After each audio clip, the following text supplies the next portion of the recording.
it is my mission to expose the human sacrifices and evil practices of Ifa and Isheshe generally. Those were the words of Reverend Emmanuel Moses Lijadu. Reverend Lijadu was born in 1862. He was an Egba man. He was one of the most remarkable religious thinkers of the 20th century. He became the catechist in Anodo Parish in 18 October 1890. Not only that, Reverend Lijadu went further to become a bishop of the Anglican Church. All these were not enough for him.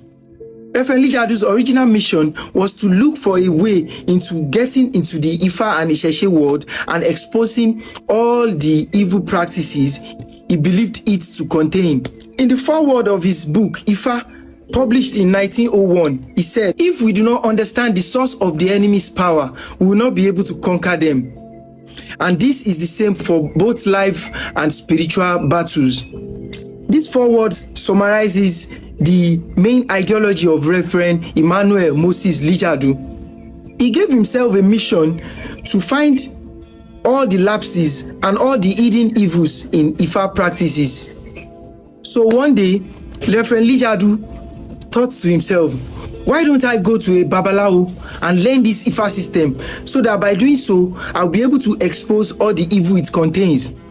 So Reverend Lijadu went to Igbo Ifa to meet a very seasoned Babalawo to learn all the ways of Ifa and all the hidden things that he believed Ifa contained. But before getting to the Babalawo side, Ifa already revealed to this particular Babalawo that a visitor was coming who wanted to know the secrets of Ifa. So Ifa instructed the Babalawo not to keep anything hidden. He was instructed to teach this said visitor everything that is to be known about Ifa practices. So the Babalawo listened and agreed with what Ifa told him. Before the end of that particular day, the Babalawo received a visitor, a young man who introduced himself as a scholar and writer who was interested in Ifa so that he could study, write, and spread the wisdom of Ifa throughout the world. So the journey started. Reverend Lijadu was living with this Babalawo, and every day he was introduced to new faces and new stages of Ifa. After about a year, Reverend Lijadu already understood the divination system, how it worked, how sacrifices worked, and everything. But something crucial was still missing in his mission.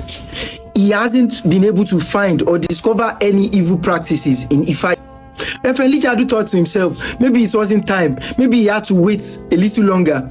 After years, Reverend Lijadu came to a conclusion that there was no evil practice in Ifa, because all his years of studying and learning every secret of Ifa, all he discovered was that Ifa was a spiritual system made to make life easier for human beings. He discovered that, contrary to his old beliefs, Ifa preached about humility, integrity, love, and kindness.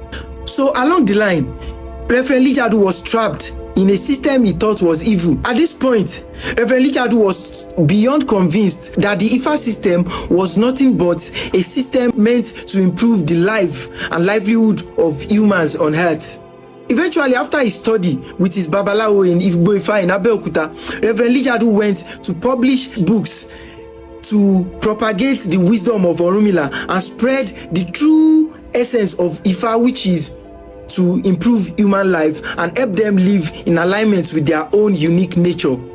Reverend Lijadu published Ifa book in 1901 and published several other books. Also, this was not the end of his conviction that Ifa was a good system. Reverend Lijadu eventually left the Anglican Church and created his own church that was based on not just Christian doctrines but traditional African beliefs and customs. Reverend Lijadu, after publishing Ifa in 1901 and Orunmila in 1908, left the Anglican Church and established Evangelical Band Mission, EBM, his own form of African church, where he taught not just the Christian doctrines but the wisdom of Orunmila found in Ifa. Today, Reverend E.M. Lijadu is remembered as the bridge between Christian scholarship and Yoruba intellectual tradition. A man who came into Ifa to challenge it eventually embraced and propagated the message of Ifa.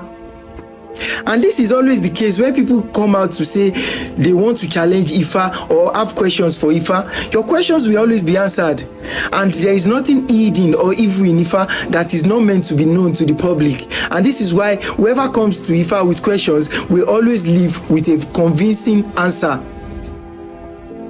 Ifadun.